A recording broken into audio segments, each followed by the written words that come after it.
কারণ দুনিয়ার ইতিহাসে এইটাই আমরা পড়েছি, কোন স্বৈরাচার যদি একবার পালিয়ে যায় ও জীবন থাকতে আর ফিরে আসে না, কারণ ও জানে আমি গেলেই মারা পড়ে যাব। জনগণ যেভাবে ফুসে আসে, ওই দিন যদি আর 5 মিনিট সময় পেত, আমার মনে হয় এতদিন কব্বরে পাঠিয়ে দিত। হায়াত আছে বলে বেঁচে আছেন, কিন্তু সারা জীবনে এখন যতদিন আছেন অপমানের জীবন নিয়ে থাকা লাগবে।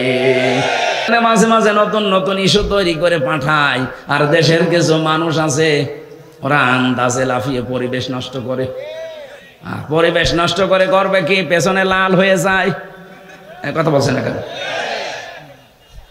যে গোপালগঞ্জে আরম্ভ করেছিল, ওই সময় কয়েকদিন শুনলাম বাসের ভাড়া গোপালগঞ্জ থেকে ঢাকা পর্যন্ত যদি আপনি দাঁড়িয়ে যান 1000 টাকা, আর বসে গেলে 500 টাকা। কারণ বসার মতো কায়দা আর্মি ওদের রাখে নাই। কথা বলেন ঠিক কিনা? এই জন্য আহ্বান জানাচ্ছি, পালিয়ে যে গেছে এ দুনিয়ার ইতিহাসে এটাই বলে 850 বছর আগে ওনার দাদা পালিয়েছিল, লক্ষণ সেন। কথা বলেন না কেন? ওনার দাদা কথা বললাম কেন? আমার ফাঁসি চাই বইটা পড়েন, দেখেন ওনার জন্মের ইতিহাস লেখা আছে। ওনার জন্মের ইতিহাস না, ওনার বাবার জন্মের ইতিহাসও লেখা আছে। আমি মেজর ডালিম বলছি, বইটা পড়েন। আমি 5 তারিখের পরে এই কয়েকটা বই আমি সব আগা গোড়া শেষ করে দেখেছি। আল্লাহ, আমরা ভাবি কি আর আসলে হয়েছে কি? আন্দাজে মুসলমান বললেই হবে। এই জন্যই বলছি 850 বছর আগে ওনার পরদাদা দাদা যারা পালিয়েছে, লক্ষণ সেন সেই রাস্তা ধরেই পালিয়ে গেল। পৃথিবীর ইতিহাস পুরা পাল্টিয়ে দিয়েছে। 350 জন এমপি একবারে পালিয়ে যায় সারা পৃথিবীর 257টা রাষ্ট্রে। আমি পাইনি, বাংলাদেশে দেখলাম। শুধু পার্লামেন্টের যারা মেম্বার এরাই পালিয়ে যায়নি, জাতীয় মসজিদের ইমাম পর্যন্ত পালিয়ে গেছে। কি আশ্চর্য বলেন তো, ইমাম সাহেবও পালিয়ে যায়। কিছুদিন পরে এসেছিল আবার জোর করে ইমামতি নেওয়ার জন্য, জনগণ জুতা পিটা দিয়েছে। হ্যাঁ, কথা বলবেন না আপনারা। আমরা কোরআনে প্রবেশ করছি, 2টা শর্ত আছে কোরআন শুনতে হলে। ফাস্তামিউ লাহু ওয়া আনসিতু, এটা আমাদের মালিকের ভাষা। কার ভাষা? খুব দামি কথা কিন্তু। 1 নম্বরে শোনা তো লাগবেই, চুপ থাকাও লাগবে। কারণ আল্লাহর চাইতে বড় কথা দুনিয়াতে আর কারো হতে পারে না। এমনকি তার মতো সত্য কথাও কার আছে? সুতরাং সত্য একদিকে, বড় আর একদিকে। নিশ্চয় হয়ে থাকবেন। কালিমাতুল্লাহি হিয়াল উলিয়া, সবার উপরে থাকবে আমার আল্লাহর কথা। দল মত জাতি বর্ণ ধর্ম নির্বিশেষে। আজকে এটা শুধু জামাত বিএনপির অনুষ্ঠান না, মানুষ পদবাচ্চে যারা বিবেচিত সবার জন্য আজকের এই অনুষ্ঠান। হাযা বায়ানুল লিন্নাস, মানুষ যারা তাদের জন্য আপনি বর্ণনা করেন। আমরা সেই উদ্দেশ্য নিয়েই বসেছি। মানুষকে আল্লাহর কালামের ভেতরে গুরুত্বপূর্ণ একটা বিষয় বিবেক, কি বললাম? এখন আর জবাব দেন না, না এটা ক্লাস চলছে। ওনারা ক্লাস নাই কলেজে, আমরা 12 মায়ের 13 ছেলে নিয়ে ক্লাস করছি। জবাব দেবেন একেবারে 1 টু ছেলেপিলের মতো। বলেন তো, গুরুত্বপূর্ণ বিষয় আজকের সাবজেক্টের নাম কি? বিবেক। আরো জোরে বলেন। বিবেক যদি কেউ কাজে লাগায় সে রাস্তা হারাবে না। আর বিবেক কাজে লাগে না, এই জন্য এ দেশটা হারিয়ে গিয়েছিল। 15.5 বছরে যারা ছিল, বলেন তো ওদের বিবেক কি ছিল না মরে গিয়েছিল? মরে গিয়েছিল। নাই তো জীবিত মানুষ পিটিয়ে যারা তার লাশের উপরে ড্যান্স দিতে পারে, এ কি মানুষ বলা যায়? পশুও তো এত নিচে নামে না।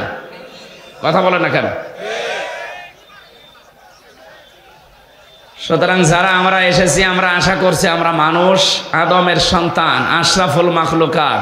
আদমের সন্তান 2 প্রকার হয়, একটা সুসন্তান, একটা কুসন্তান। আবু জেহেল, আবু লাহাব, উতবা, সাইবা, ফেরাউন, হামান এরা ছিল কুসন্তান। এরাও আদম সন্তান। এরা কি সন্তান? আপনি এখন বিশ্বের দিকে তাকান, গুগলে সার্চ দেন, 6 জন মানুষের নাম গণহত্যার তালিকায় ভেসে আসবে। তার ভেতরে যিনি পালিয়েছে ওনার নামও আছে। তার মানে উনি গণহত্যাকারী, এটা স্বীকৃত, তামাম দুনিয়া এখন জানে। যেইভাবে হোক চলে গেছে, আলহামদুলিল্লাহ। কথা বলেন না কেন? কাকে ধরে না এই দেশে? একটা ফকির পর্যন্ত বাদ যায়। ফকিরও তা আমার মনে হয় ভিক্ষার পরে চাঁদা দেওয়া লাগতো। এই কথা বলেন না কেন? ফকিরের চাঁদা দেওয়া লাগতো না? কি অবস্থা বানিয়েছিল দেশটাকে। জাহান্নাম কেমন হবে আমরা শুধু পড়েছি, দেখি নাই। আজকের তেলাওয়াত কিন্তু আয়াত ওই সংক্রান্ত কিছু কথা আছে, আমরা যদি টাচ দিতে পারি দেবো ইনশাল্লাহ। কিন্তু 15.5 বছরে ওরা দেশটাকে জাহান্নামের মতোই বানিয়ে ফেলেছিল। হঠাৎ করে আল্লাহ দৃশ্য পাল্টিয়ে দিলেন কেন? আমি 1500 বছর আগে কোরআনে কারিমে সেই কথা আল্লাহ জানিয়েছেন। 2024 সালের 5 আগস্ট। আমার তো মনে হচ্ছে যে মিলে গেছে। একটু দেখেন সূরা আনআম 44 নম্বর আয়াত। আল্লাহ রাব্বুল আলামিন বলেন, থাক, ওগুলো মনে হয় রংপুর বিভাগের লোক, রাজশাহী বিভাগের লোক, অত ঝামেলা করে না। মফিজরা ও মফিজি ওরকমই করবে। যারা এখন ডিস্টার্ব করবে বলবো যে রংপুর বিভাগের লোক।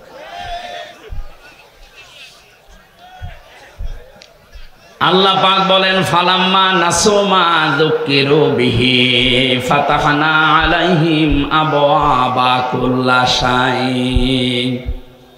যখন মানুষগুলো আমার আদেশ ভুলে গেল, তারা ক্ষমতা নেওয়ার আগেই বলেছিল ক্ষমতায় যেতে যদি পারি মদিনার সনদে দেশ চালাবো।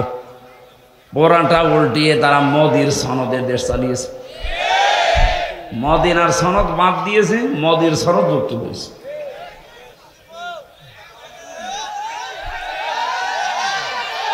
এরাই মোবাইলটা ধরে ওই দূরে কোনো জায়গায় ফিকে মারে। এটা মানুষ নাকি একে একে বিবেক মরে গেছে? হ্যাঁ, মানুষকে ডিস্টার্ব করে খালি।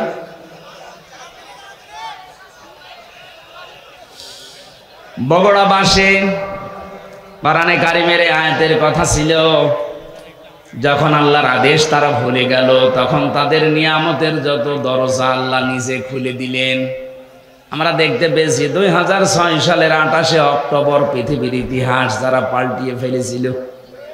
কি যিনি পালিয়েছে উনি এখনো পর্যন্ত দেশে আসার আকাঙ্ক্ষা পেশ করছে, অথচ তারই নির্দেশে সারা দেশ থেকে লগি বৈঠা নিয়ে মানুষ পিটিয়ে হত্যা করা হয়েছে রাজধানীতে। এর আসল মাস্টার মাইন্ড, এর হুকুমদাতা হিসাবে উনি দায়ী। কথা বলে না কেন? ডাইরেক্ট ইনডাইরেক্ট মানুষ মেরে ফেলার জন্য বহু চেষ্টা দুনিয়াতে উনি চালিয়েছে। সোজা ছাপটা কথা, আমাদের এই আপনাদের বগুড়ার পুত্রবধূ, ওনাকেও হয়তো ডাইরেক্ট কিছু করে না, ইনডাইরেক্ট এতিমের সম্পদ আত্মসাতের মামলা দিয়েছে। যেই কয় টাকার মামলা দিয়েছে ওই কয় টাকার চাইতে আরো 3 ডবল টাকা বেড়ে গেছে। আমার মনে হয় তার পুরস্কার দেওয়ার দরকার ছিল। তারে যদি আপনি এইভাবে শাস্তি দিয়ে চিকিৎসা পর্যন্ত না দিতে দেন, তাহলে দরবেশ বাবার কি করা উচিত আপনি বলেন? সে তার 2 কোটি 3 কোটি না, 36,000 কোটি আপনি এক জীবনে গণনা করেও শেষ করতে পারবেন না। দেশটা ফোকলা করে ফেলেছে কয়েকজনে। সুতরাং যিনি আছেন দূরের, এই আয়াতের অনুযায়ী আমরা দেখতে পেলাম আল্লাহর আইনগুলো যখন মানুষ ভুলে যায় তখন তাদেরকে আল্লাহ নিয়ামত বাড়িয়ে দেয়। কোন নিয়ামত তাদেরকে দেয়নি? সব আল্লাহ দিয়ে দিয়েছিলেন। হাত্তা ইযা ফারিহু বিমা উতু, আল্লাহ পাক বলেন এই মানুষগুলো আমার এই নিয়ামত পাওয়ার পরে দানকৃত এই সম্পদ, এই ক্ষমতা, এই প্রভাব প্রতিপত্তি, এই টাকা পয়সা, অর্থ সম্পদ, এই সুস্থতা, এগুলো পাওয়ার পরে ওরা যখন আনন্দে আত্মহারা হয়েছিল, আখাযনাহুম বাগতাতান, হঠাৎ করে আমি আল্লাহ নিজে তাদেরকে ধরলাম। 2024 সালের 5 আগস্টে শুধু ছাত্র জনতা, দেশের জনগণ ওদেরকে ধরে নাই, ধরেছে সরাসরি আল্লাহ। আখাযনাহুম এর ফাইল কর্তা আল্লাহ সরাসরি নিজে। আল্লাহ যদি না ধরতেন, বিএনপি জামাতের মতো এত বড় বড় দল 15.5 বছরে একটা কিচ্ছু করতে পারে না। এদের জীবন কি কম গিয়েছে? এদের কষ্ট শ্রম ঘাম কম যায়নি? আমি এক একজনের মামলার সংখ্যা দেখতাম আদালতে। ওই ফাঁসির কন্ডেম সেলের ভেতরে আমার সাথে মাঝে মাঝে দেখা করতে আসতো মানুষ। জিজ্ঞাসা করেছে কয়টা মামলা? এক একজন বলছে 313টা, 560টা। ওই সারা জীবন চলে যাবে শুধু হাজিরা দিতেই, যদি খালাসও পায়। আপনার বিবেক কোন জায়গায় গিয়েছিল বলেন? একটা মানুষের নামে 313টা মামলা দেন, আপনি মানুষ? হ্যাঁ, তাও যদি দোষ করে মামলা খায় মেনে নেওয়া যায়। কিচ্ছু জানে না, ঘরে শুয়ে আছে, ঘুমের ভেতরে ঘুম ভেঙার পরে দেখছে জেলখানায়। কে গো, তুই গাছ কেটেছিস কোন সময়? স্বপ্নে। এই কথা বলছে দেখেন, এরকম স্বপ্নে মামলা ছিল না দেশে? হাজার হাজার ছিল। সুতরাং এই অবস্থার যারা সৃষ্টি করেছিলেন, আল্লাহ নিজে বলছেন আমি তাদেরকে তাদের পাপের বোঝা যখন পরিপূর্ণ হয়ে গেছে তখন আমি নিজে তাদেরকে ধরলাম। বাগতাতান শব্দটা কোরআনে আছে। আকস্মিক ভাবে তাদেরকে এমন ভাবে ধরেছি, ওরা যে দুপুরের খাবার খাবে সে সময়টাও পায়নি। এই বাঁশি বাজায় কে? ওর পিঠের ওপর একটা দেন। থাক, যে যেখানে দাঁড়িয়ে আছে বসে আছে থাক, কথা না বললে হবে। কথা বলবেন না ভাই, আমার এমনিতে শারীরিক অবস্থা ভালো না, কথা বলবেন না।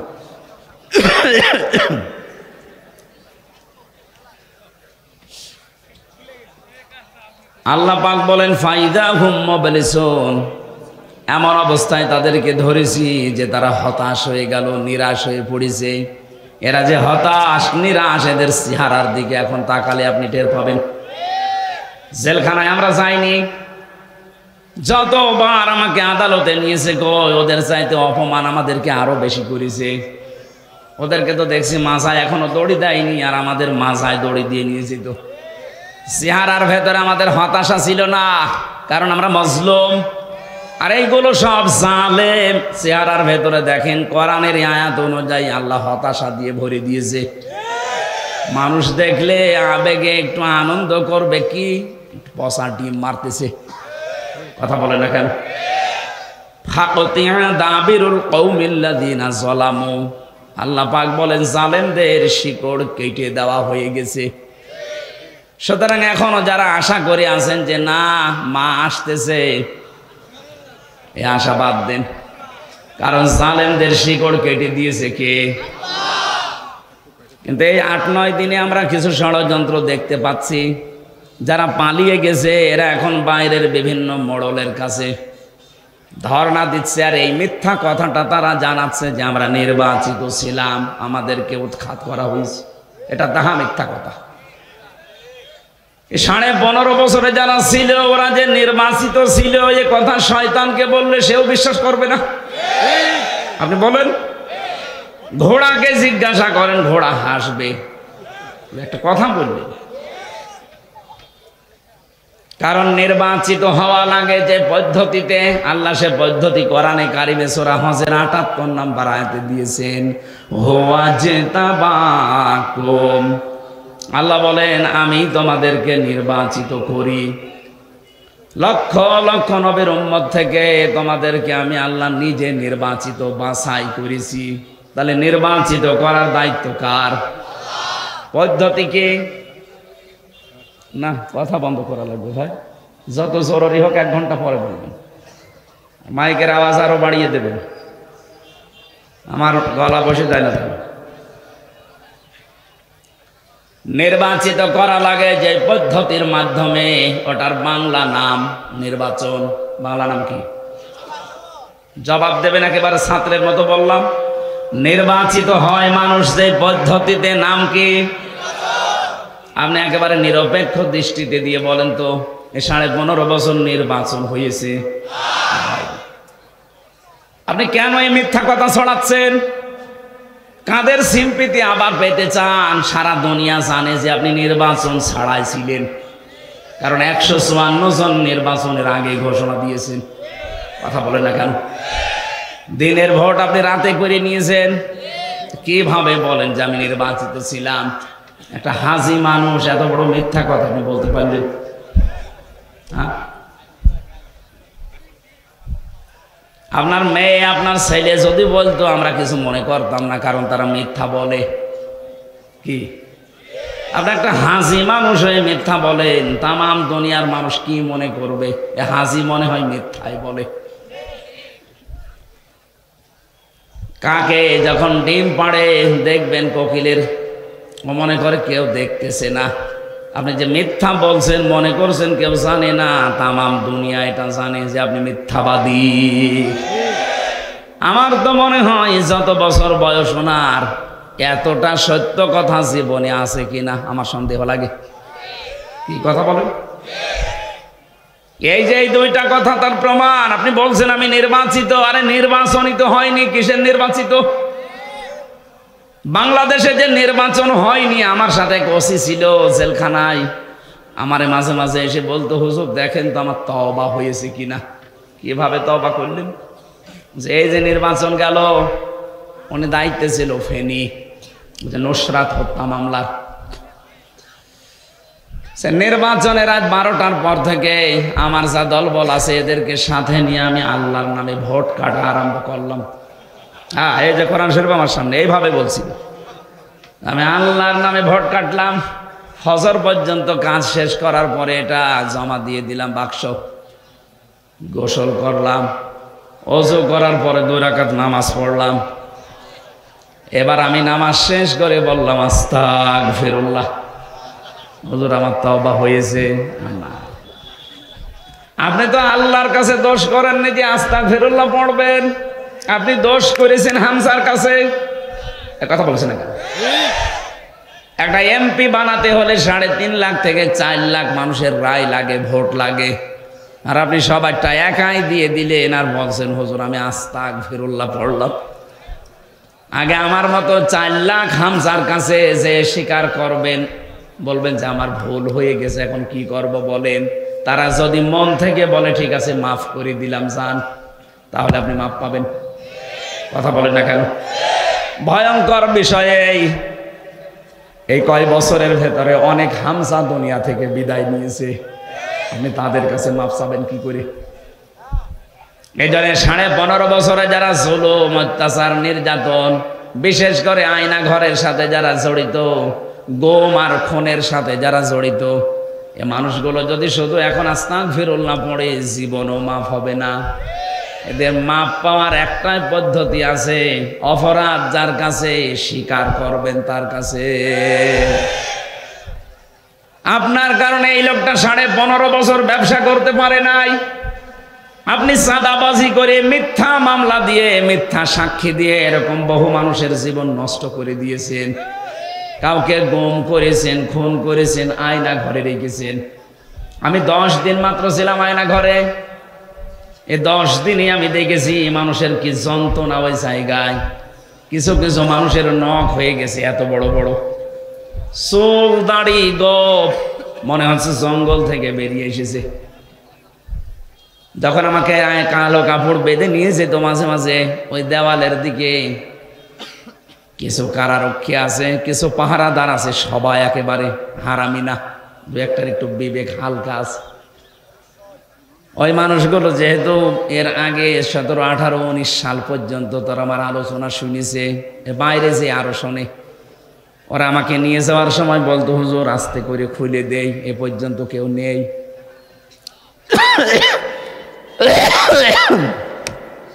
মাটির নিচে ওই সুড়ঙ্গ ঘর দিয়ে যখন নিয়েছে, এত বড় বড় নখ হয়ে গেছে, দেওয়ালের সাথে খুশিয়ে খুশিয়ে কেউ কেউ লিখেছে, মোবাইল নাম্বার দিয়ে নিচে লিখে দিয়েছে, ভাই যদি মাইরে যেতে পারেন নাম্বারে বলবেন যে আমি বেঁচে আছি। আপনি কি করেছেন টের পাচ্ছেন? আপনি যদি মেরে ফেলতেন, ইলিয়াস আলীকে ধরার পরে যদি আপনি মেরে ফেলে বলতেন তাকে মেরে ফেলেছি, তার বউটা অন্তত অন্য জায়গায় বিয়ে করতে পারতো। কথা বলে না কেন? তার ছেলে, ওই ছোট্ট ছোট্ট মেয়েগুলো জানতো যে বাবা মারা গেছে। এখনো পর্যন্ত আপনি জানালেনও না যে লোকটা মরে গেছে, অথচ তাকে বহু আগে আপনি মেরে ফেলেছেন। এই গম, এটা আমার মনে হয় মানুষ হত্যার চাইতেও বড় অপরাধ। এদেশে কিয়ামতের আগে যারাই আসবে এই গম নামক এত বড় মানবতা বিরোধী কাজ যেন কিয়ামত পর্যন্ত তুলে দেয়।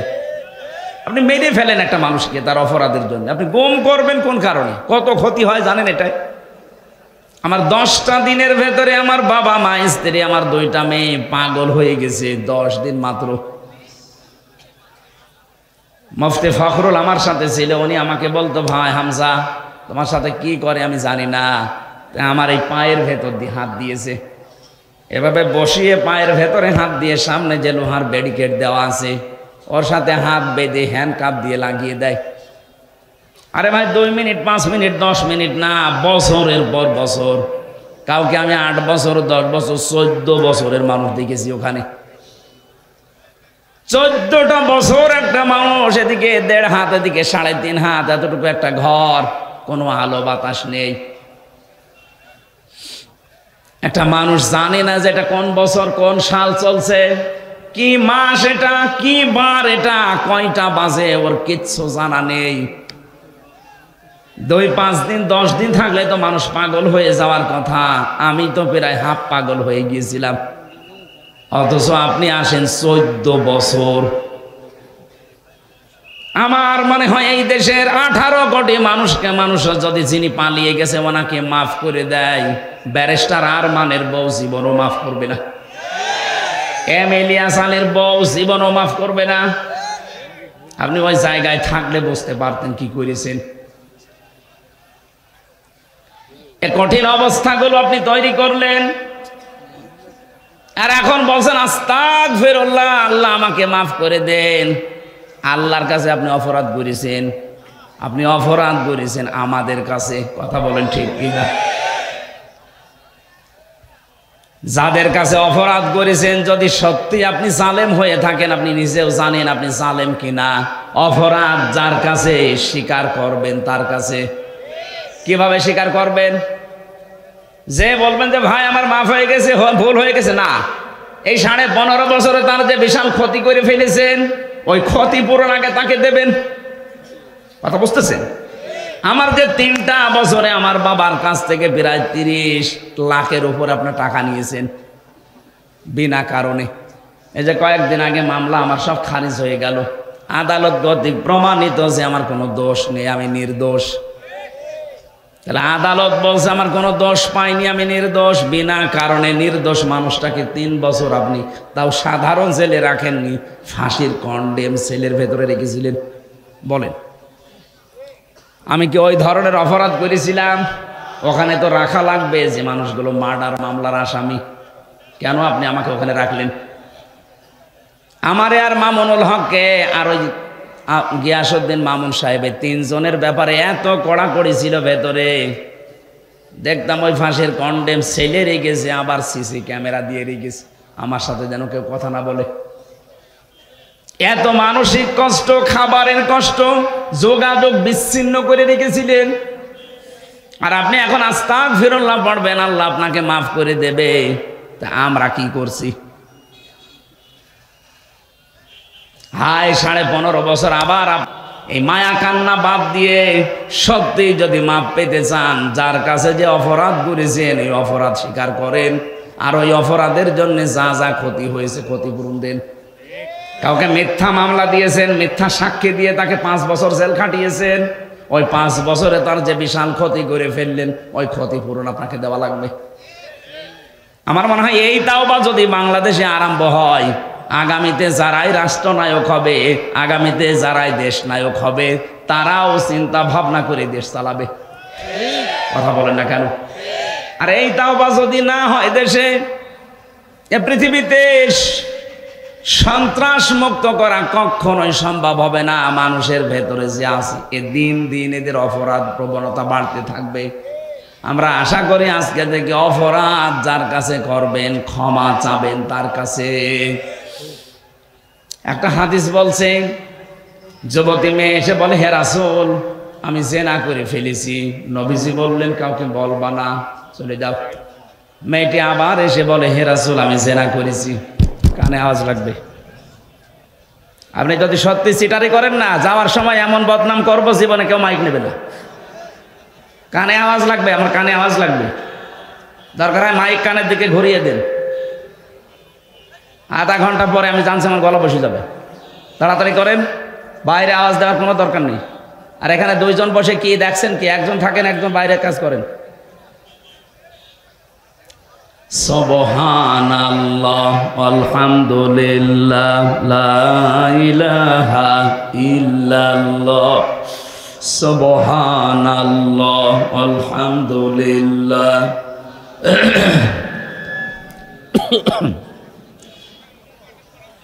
আমি জিকির করতে বলেছিলাম, আপনার মুখ বন্ধ করে বসে আছেন কোন কারণে? নাকি জবান বন্ধ করে দিয়েছে আল্লাহ? সুবহানাল্লাহ আলহামদুলিল্লাহ লা ইলাহা ইল্লাল্লাহ লা ইলাহা ইল্লাল্লাহ মুহাম্মাদুর রাসূলুল্লাহ। আল্লাহুম্মা সাল্লি আলা সাইয়্যিদিনা মাওলানা মুহাম্মাদ ওয়া আলি সাইয়্যিদিনা মাওলানা। বগুড়াবাসী নবীজি তিনবার মেয়েটাকে ঘুরিয়ে দিলেন। মেয়েটি আবার সামনে এসে বলে, হে রাসূল, আমাকে মুক্ত করেন, আমি এই জেনার গোনা নিয়ে মারা যেতে চাই না। আমি জানি 3টা অপরাধের শাস্তি মরণের পরে ডবল করে আল্লাহ দেবে। কয়টা? আরো জোরে বলেন। ওয়াল্লাযীনা লা ইয়াদউনা মা'আল্লাহি ইলাহান আখারা। 1 নম্বরে দুনিয়ায় যারা আল্লাহর সাথে অন্য কাউকে ডাকে তাদের শাস্তি ডবল হবে। আর এটা বাংলাদেশে বেশি। আল্লাহকে ডাকছে, কিছুক্ষণ পরে দেখবেন ইয়ালি বাবা, কেল্লা বাবা, ফাতে বাবা, এগুলো চট্টগ্রাম বিভাগে বেশি। কথা বলেছে না কেন? এই কুমিল্লা ব্রাহ্মণবাড়িয়ায় আপনি দেখবেন ইন্টারনেটে কি জিকির চলছে। কিছুক্ষণ আল্লাহর জিকির করার পরে দেখবেন উল্টা পাল্টা জিকির। কথা বলেন না কেন? তাহলে আল্লাহর সাথে যারা অন্য কাউকে ডাকবে এদের শাস্তি হবে ডবল। ওয়ালা ইয়াকতুলুনা আন-নাফসাল্লাতী হারামাল্লাহু ইল্লা বিল হক। যারা অন্যায়ভাবে মানুষ হত্যা করে। 2024 সালের আগস্টের 5 তারিখের আগ পর্যন্ত 3732 জন মানুষ মারা গেছে সরকারি জরিপে। এদের একটাও আপনি দলিল দিতে পারবেন কোন কারণে মারলেন এদের? এই যে মানুষ হত্যার সাথে যারা জড়িত ছিলেন টপ টু বটম প্রত্যেকের শাস্তি ডবল হবে। কথা বলেন না কেন? মানুষ হত্যার সাথে যারা জড়িত তাদের বাঁচার জন্য একটাই পদ্ধতি আছে, তাদের মেরে ফেলা লাগবে। এটা আমি বানিয়ে বললাম। সূরা বাকারার 178 নম্বর আয়াতে আছে, এই যে কিসাসের বিধান আল্লাহ এমনিতে দেয়নি, দুনিয়ার ভারসাম্য রক্ষা করার জন্য আল্লাহ এটা দিয়েছেন।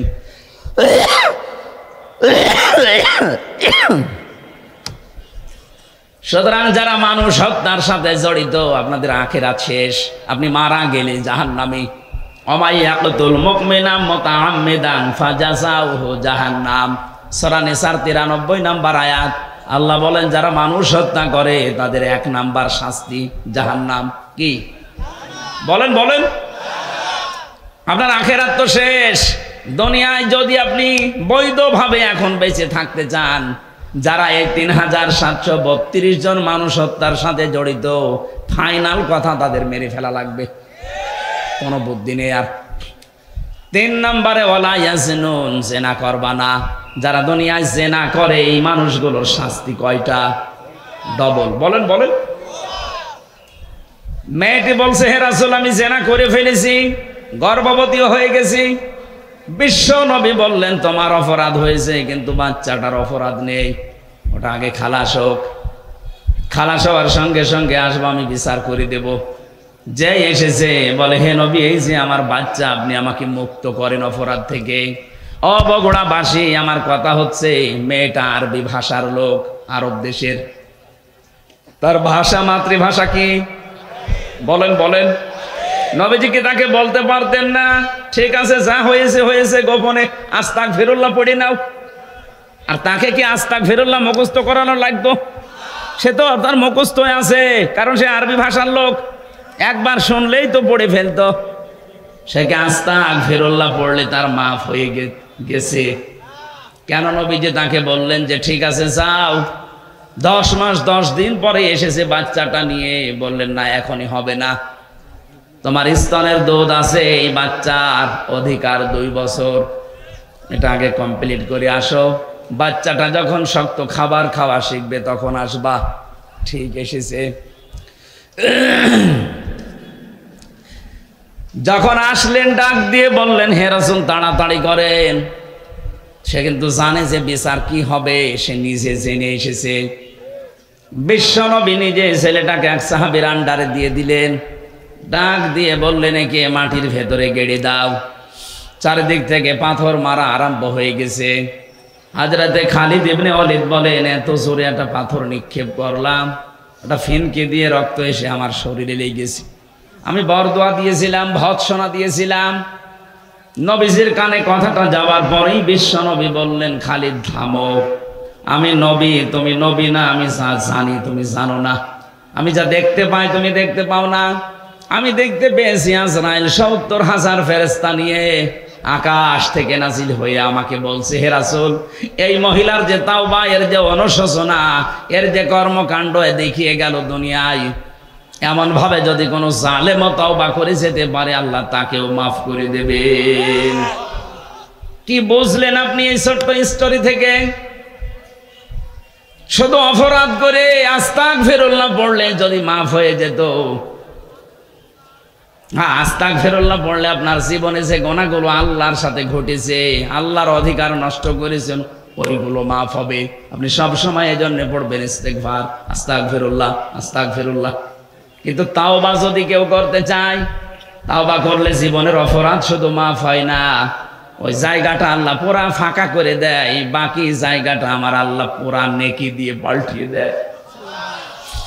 ইল্লা মান তাবা ওয়া আমানা ওয়া আমিলা আমালান সলিহান ফাউলাইকা ইউবাদদিলুল্লাহু সাইয়্যাতিহিম হাসানাত। দুইটাই বহুবচন। আল্লাহ পাক বলেন যারা তাওবা করে, ইস্তেগফার না, যারা তাওবা করে, এই মানুষগুলো তাওবা করার পরে যদি সিদ্ধান্ত নেয় যতদিন আমি বেঁচে আছি ভালো কাজে লাগবো। এখন তাওবা কি? তাওবার 1 নাম্বার শর্ত হচ্ছে অনুশোচনা করা। কি? 2 নাম্বারে আপনি অপরাধ যার কাছে করেছেন তার কাছে যে স্বীকার করতে হবে, স্বীকৃতি দেওয়া লাগবে। এটা যদি আল্লাহর সাথে সম্পৃক্ত হয় আল্লাহর কাছে বলবেন, যদি বান্দার সাথে সম্পৃক্ত হয় বান্দার কাছে বলা লাগবে। 3 নাম্বারে যা করেছি জীবনে আর এই কাজ আমি জীবনে দুনিয়ায় কোনোদিন রিপিট করব না। জোরে বলেন সুবহানাল্লাহ। তাহলে তাওবা করলে জীবনের অপরাধ শুধু মাফ হয় না, পুরা জায়গাটা আল্লাহ নেকি দিয়ে পাল্টিয়ে দেয়। এটা আস্তাগফিরুল্লাহর মতো না। মেয়েটা তাওবা করেছে না ইস্তেগফার করেছে? তাওবা। বলেন বলেন। এই জন্য আমার আল্লাহ দুনিয়াতে তার এমন তাওবা কবুল করলেন, বিশ্বনবী বলেন এটা যদি পুরা আরব জাহানে সবার ভেতরে ভাগ করে দেন সবাইকে আল্লাহ মাফ করে দেবে। এত বড় তাওবা হয়েছে তার। আর 15.5 বছরে এই 14 দল বাদ দিয়ে বাকি আমরা যারা আছি এদেশে সবাই মাজলুম। কথা বললেন না? 14 দল বাদ দিয়ে বাকি যারা আছি আমরা সবাই কম বেশি মজলুম। এই মজলুমদের এখন উহুদের ময়দান থেকে শিক্ষা নেওয়া লাগবে। উহুদের ময়দানে প্রথমে কিন্তু বিজয় হয়ে গিয়েছিল মুসলমানদের, কিন্তু গনিমতের মাল যখন ভাগাভাগি করার জন্য দৌড়াদৌড়ি আরম্ভ করেছে, হযরতে খালিদ বিন ওয়ালিদ ওই সময়ও কাফের ছিল। আকস্মিক ভাবে তিনি অতর্কিত হামলা চালিয়ে জায়গায় 14 জন মানুষ মেরে ফেলেছিলেন। আমার মনে হয় বাংলাদেশ এখন উহুদের প্রান্তরে দাঁড়িয়ে আছে। আমরা যে বিজয়টা পেয়েছি, এই মাজলুম মানুষগুলো যদি এখনো পর্যন্ত মায়ের পেটের সন্তানের মতো আমরা সিমেন্টেড হয়ে যেতে না পারি, ওরা কিন্তু এখনো উৎপত্তি আছে। দেখেন না মাঝে মাঝে বলে আমি কাছাকাছি আছি, চট করে ঢুকে পড়বো, এমনি বলে। ওরা ওই খালিদ বিন ওয়ালিদ যখন কাফের ছিল, যে ভূমিকা ছিল, ওরা ওই ভূমিকা পালন করার জন্য আসে পেতে। এজন্য মাঝে মাঝে নতুন নতুন ইস্যু তৈরি করে পাঠায়। আর দেশের কিছু মানুষ আছে, ওরা আন্দাজে লাফিয়ে পরিবেশ নষ্ট করে। পরিবেশ নষ্ট করে করবে কি, পেছনে লাল হয়ে যায়। কথা বলছে না কেন? যে গোপালগঞ্জে আরম্ভ করেছিল, ওই সময় কয়েকদিন শুনলাম বাসের ভাড়া গোপালগঞ্জ থেকে ঢাকা পর্যন্ত যদি আপনি দাঁড়িয়ে যান 1000 টাকা, আর বসে গেলে 500 টাকা।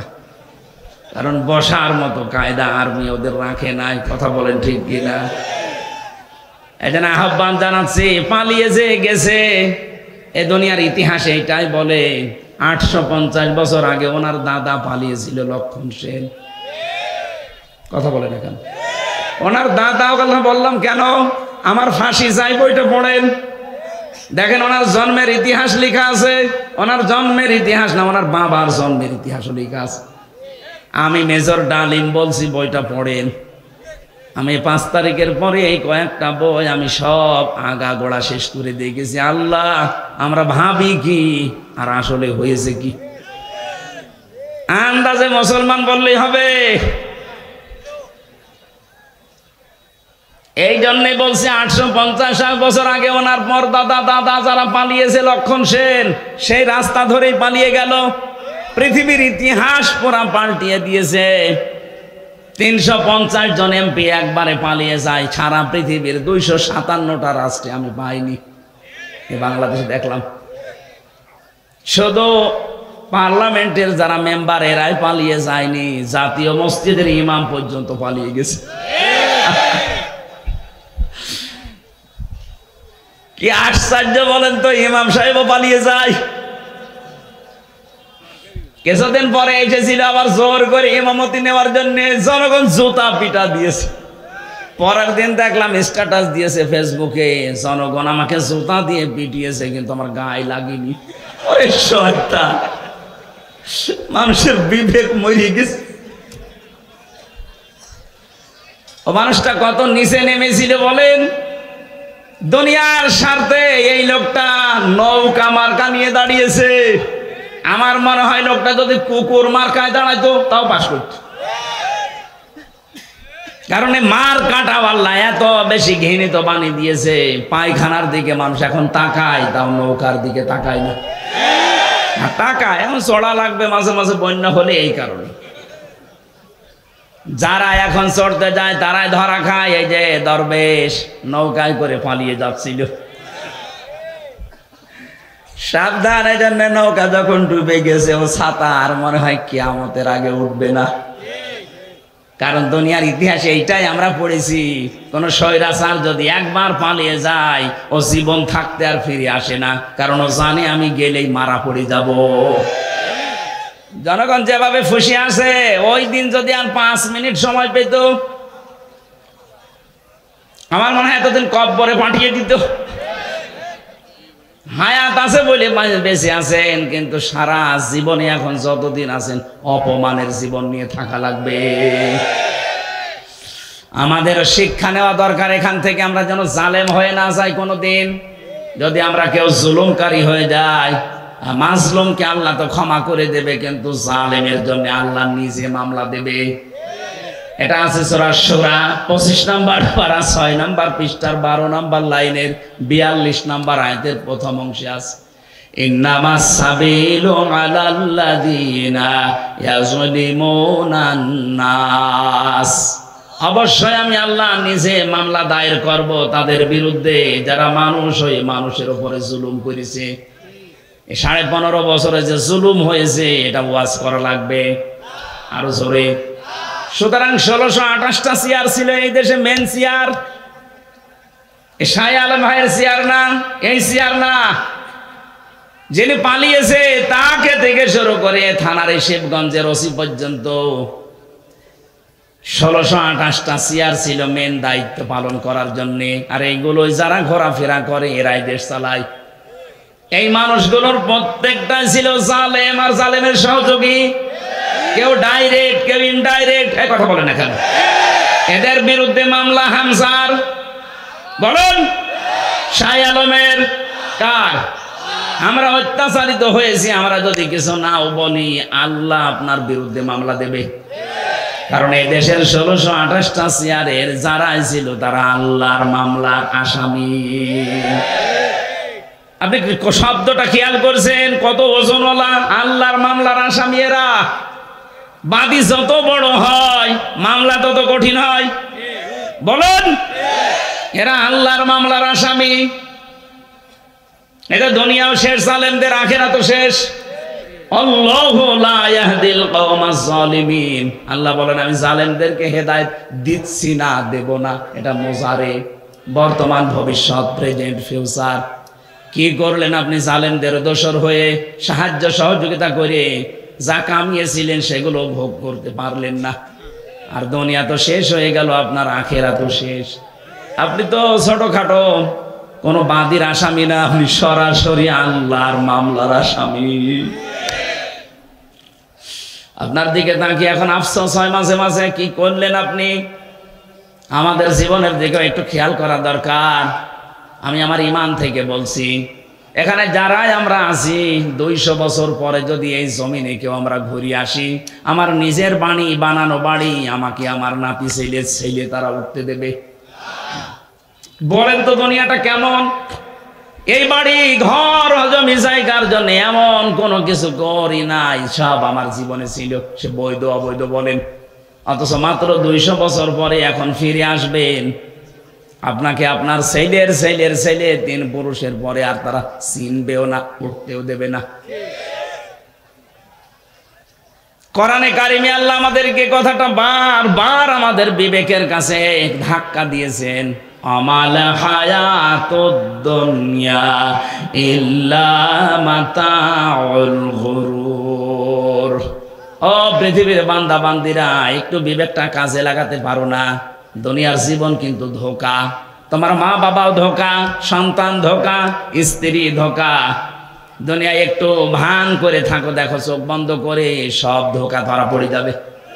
সুতরাং আমরা যেন পাগলামি না করি কেউ। বিশাল ধোঁকা আমাদের সামনে যেটা দেখা দিচ্ছে এখনো আছে, এই ধোঁকায় পড়ে আমি আমার আখিরাত নষ্ট কোনো করতে পারি না। আমার আখিরাত যেন আমার সামনে 1 নম্বরে থাকে, এই দুনিয়া যেন আমার পেছনে থাকে। তাহলে আখিরাত যদি কেউ 1 নাম্বার বানায়, দুনিয়া আমার আল্লাহ তার কপালে যা আছে এমনি দিয়ে দেবেন। আমরা কি আখিরাত সামনে রাখতে রাজি আছি? বলেন বলেন। আমার এবার তেলাওয়াত কি তো আয়াত সূরা আরাফ 179 নম্বর আয়াত। আজকের আলোচনার বিষয় যেটা বলেছিলাম, নাম হচ্ছে বিবেক। নাম কি? এটা যাদেরকে আল্লাহ দিয়েছেন, এই বিবেক যাদের কাছে লাগে না, একেবারে অ্যাক্টিভ হয়ে মিশে যাবেন কোরআনের সাথে। আল্লাহ পাক বলেন, ওয়ালাকাদ যারানা লিজাহান্নামা কাসীরাম মিনাল জিন্নি ওয়াল ইনস। অধিকাংশ মানুষ আর জিন জাহান্নামে যাবে, এই জন্যই তাদেরকে বানিয়েছি। কে বলছেন? প্রশ্ন আসতে পারে, তাহলে আমার দোষ কি? অধিকাংশ মানুষ আর জিন যদি জাহান্নামে যায়, তা আমার কি দোষ? হ্যাঁ, এখানে আল্লাহ 3টি ইন্দ্রিয় শক্তির কথা দিয়েছেন। যাদের ভেতরে এই 3টা আছে, যদি কাজে না লাগে সে জাহান্নামে যাবে, যার কাজে লাগবে সে জান্নাতি। একেবারে কাটছাট সহজ কথা। 1 নম্বরে লাহুম কুলুবুল লা ইয়াফকাহুনা বিহা, যাদের কলব আছে কিন্তু চিন্তা ভাবনা নেই। এটা আপনাকে বিবেক আল্লাহ দিয়েছেন, কিন্তু বিবেকটা আপনি কাজে লাগান না। বিবেক কাজে লাগাতে পারলে আপনি রাস্তা হারাবেন না, রাস্তা পেয়ে যাবেন। একেবারে গোড়াতে শিকড়ে আল্লাহ হাত দিয়েছেন আমাদের। হালাতা আলাল ইনসানি হিনুম মিনাদ দাহরি লাম ইয়াকুন শাইআম মাযকুরা। আল্লাহ পাক বলেন, হামজা একটু কি খেয়াল করো না, বিবেকটা কাজে আমার লাগে না, যে তুমি জন্মের আগে উল্লেখ করার মতো কিছুই ছিলে না। আমার এই যে 33 বছর বয়স, এখন 34 বছর আগে হামজা নামে আমার বংশে যেহেতু কেউ ছিল না, আমার বংশে আমার রিয়াজ এবং ফেরোজা, এই মাধ্যমে আমি দুনিয়ায় আসলাম। কেউ আলোচনাও কোনোদিন করেছে যে এখানে হামজা নামে একজন এসেছে মাত্র 34 বছর আগে? আল্লাহ পাক আমাকে এটা স্মরণ করাচ্ছেন কেন? কারণ একটা দুর্বল জায়গায় আঘাত দিয়েছেন আমার। আমি তখন কিছুই ছিলাম না, নেই থেকে আস্তে আস্তে আমার আল্লাহ আজ হামজা বানিয়ে চেয়ারে বসিয়েছে। এখানে মা বাবার দায়িত্ব শুধু বিছানায় থাকা, বাকি যা করার কে করেছে? একটু বিবেকটা এদিকে কাছে লাগাতে পারেন না? আল্লাহ আমাদের একটা স্মরণের মাধ্যম দিয়েছেন এইভাবে, ফালিয়ানজুরিল ইনসানু মিম্মা খুলিক খুলিকা মিম্মা দাফিকিন ইয়াখরুজু মিন বাইনিস সুলবি ওয়াত তারাইব। মানুষকে একটু নজর করে দেখে না যে কি দিয়ে তারে বানালাম? বাবার স্ফলিঙ্গ দিয়ে দ্রুত গতিতে বের হয়ে যাওয়ায় পানিটা দিয়ে, যেটা একবার বের হলে শরীর থেকে গোসল ফরজ হয়ে যায়। যে পানির ছাড়া পৃথিবীর কোন মার্কেটে 4 আনাও দাম নেই। কথা বলেন না কেন? কেউ ফ্রি দিলেও আপনি নেবেন না। এরকম একটা না পাক দুর্গন্ধযুক্ত পানি দিয়ে আল্লাহ আমার অস্তিত্ব আরম্ভ করলেন। আল্লাহ পাক বলেন এই পানিটা যখন মায়ের রেহেমের ভেতরে যায়, বাবা আর মাকে দিয়ে আমি আল্লাহ এই 2টা না পাক পানি এক জায়গায় 8টা জিনিস বানাই। চুল, রগ, হাড় আর পর্দা, রক্ত, গোশত, চর্বি আর চামড়া। বিজ্ঞান ভিত্তিক আলোচনায় যখন তাফসীরগুলো আমি মিলিয়েছি দেখেছি হ্যাঁ এই 8টা জিনিস এক। আল্লাহ পাক বলেন মানুষ বানাতে কমপক্ষে 13টা উপাদান লাগে। 13টা বিষয় এক জায়গায় না হলে দুনিয়ায় আপনি আসতে পারবেন না, আসলেও অপূর্ণাঙ্গ হয়ে আসবেন। 4, 8টা নাই, আপনার মার বাবা 2জনেরটা নিয়ে বানালেন, বাকি 5টা এখনো 13 হতে কয় লাগে? এই 5টা আমার আল্লাহ নিজের রব নামের কারণে দিয়েছেন। ওয়াজআলা লাকুমুস সামআ ওয়াল আবসারা ওয়াল আফইদা। আল্লাহ বলেন শ্রবণ শক্তি, দর্শন শক্তি, বাক শক্তি, আকেল শক্তি আর ঘ্রাণ শক্তি, এর ভেতরে যদি একটাও তোকে কম দিতাম দুনিয়ায় আসতে ঠিক কিন্তু অপূর্ণাঙ্গ হয়ে। যদি বাক শক্তি না দিতাম কথা বলতে পারতে না। বিজ্ঞান এখন প্রমাণ করছে কয়েক ইঞ্চি জায়গায় মানুষের কথা বলে, এক একটা কথা তৈরি হতে 27টা ধাক্কা লাগে। কয়টা? আপনি কম্পিউটার ভেড়াবেন, আমি যা দেখিয়ে দিতে পারবো। 27টা স্তর পার করার পর একটা কথা তৈরি হয়। পৃথিবীর কেউ আপনাকে এই কথা বলার যোগ্যতা দেয়নি, দিয়েছে কে? দুঃখজনক হলো সত্য, এই 15.5 বছরে আল্লাহর এই বাক শক্তি জালেমরা কেড়ে নিয়েছিল। ওরা বন্ধ করে দিয়েছিল আমাদের কথা বলার যোগ্যতা। কথা বললেও বলতে পারতাম না। কথা বলে না কেন? কথা তো বলবো আমার মনে যেটা আছে, যেটা বৈধ কথা ওইটা, অথচ আমাদের কণ্ঠনালী চেপে ধরতো। আমরা চাই কিয়ামতের আগে আমাদের এই বাক শক্তি কেউ যেন রুদ্ধ করে দিতে না পারে। কথা বলেন। আমার এই অধিকার আমার আল্লাহ দিয়েছেন, আপনি কেন বন্ধ করলেন? কোরআনে কারিমে আল্লাহ যত বড় বড় রহমতের কথা তিনি জানিয়েছেন, তার ভেতরে 4টার কথা সবচাইতে বেশি জানিয়েছেন। 1 নম্বরে আর রহমানু আল্লামাল কোরআন খলাকাল ইনসানা আল্লামাহুল বায়ান। আল্লাহ পাক বলেন আমি যে রহমান, আমার দয়া দেখতে চাও? পৃথিবীর সবচাইতে বড় দয়া কোরআনে কারিম তোমাদেরকে দেওয়া। লক্ষ লক্ষ নবী পাঠিয়েছিলাম দুনিয়ায়, কোন নবীকে আমি আল্লাহ কোরআন দেয়নি, তোমাদেরকে দিয়েছি। এটা আমার বড় নিয়ামত। এটাই শুধু না, আমি তোমাদেরকে মানুষ বানিয়েছি। মায়ের পেটের ভেতরে আমি আল্লাহ নিজে তোমাদের মানুষ বানিয়ে শেষ করে দেইনি, কথা বলার যোগ্যতা দিয়েছি। এই যে কথা বলতে পারা কত বড় নিয়ামত। এই আয়াতের ব্যাখ্যায় হাদিস এসেছে, বিশ্বনবী জানিয়েছেন। বিজ্ঞান তো বলেছে 27টা স্তর পার করা লাগে, নবীজি বলেছেন প্রতিটি স্তরে একটা একটা করে আল্লাহর ফেরেশতা বসে আছে। এর কাছে ও, ওর কাছে এই, এর কাছে এই, এভাবে সিরিয়াল আকারে দিতে দিতে সর্বশেষ আমাদের এই মুখের গর্ত দিয়ে একটা কথা আল্লাহ বের করে দেয়। ধাক্কা লাগে কয়টা? 27। বলেন বলেন। আপনাকে যদি এই শক্তিটা আল্লাহ বাক শক্তি না দিত, বাকি 4টা দিত, তাহলে আপনি আসতেন, কিন্তু বোবা হয়ে কথা বলতে পারতেন না। আরে ভাই, এইটার জন্য তো কিয়ামত পর্যন্ত সেজদায় পড়ে থাকার কথা। দর্শন শক্তি আল্লাহ আমাদেরকে দিয়েছেন, আলাহুম আ'য়ুনুল লা ইউবসিরুনা বিহা। কি হয়েছে? চোখ দিলাম তোদেরকে, কেন দেখিস না? যেটা দেখার দরকার মানুষ ওইটা দেখে না, যেটা দেখা দরকার না, নিষিদ্ধ, ওইটার দিকে মানুষের চোখ বেশি। বলুন, একটু কন্ট্রোল করা যায় না নিজেকে? আজ কত মানুষ নিজের বৈধ স্ত্রী বাদ দিয়ে পরকীয়া প্রেমে 180 মাইল বেগে লাইন চালাচ্ছে। নাকি এলাকায় শুরু হয়নি? নিষিদ্ধ বস্তু দেখতে দেখতে চোখের পর্দা কালো হয়ে গেছে। যেটা দেখা দরকার না ওইটা যদি কেউ বারবার দেখে, আমার আল্লাহ চোখের ওপরে 2টা জিনিস দান করে, তার বৈধ জিনিসগুলোর প্রতি ঘৃণা জন্মিয়ে যায়।